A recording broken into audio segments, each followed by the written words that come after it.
ल साथीले यो पपाया टाँसेर राखेको थियो अनि दियो म खान लागेको। गुलियो त गुलियो छ। यो आँप चाहिँ फलेको छैन यता, उताको आँप फलेको छ। यो निम्बु हो, निम्बु पनि फलेको छैन।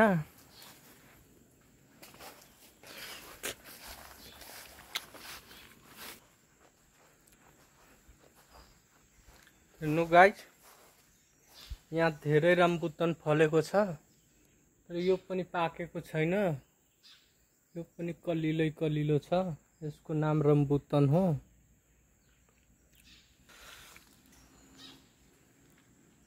फरेछ त धेरै फरेको छ, तर पाक्या छैन। 1-2 महिनामा जति पाक्छ यो। फल्न त धेरै फलेको छ।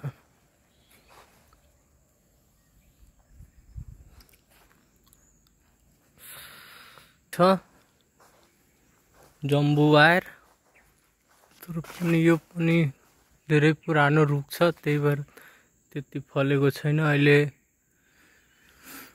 पछि फल्छ। धेरै डाँडे त्यो हङ्गाहरू काटिसकेछ नि, त्यही भएर अहिले फले छैन। फल्छ।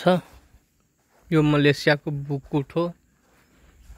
यहाँ पनि जङ्गलैमा यो घर छ, फार्म हाउस हो यो। यो भनेको स्विमिङ पुल हो। यसमा त कतिचोटि मैले न्याएको यो स्विमिङ पुलमा। धेरै यति पानी छ, धेरै पानी छैन। ल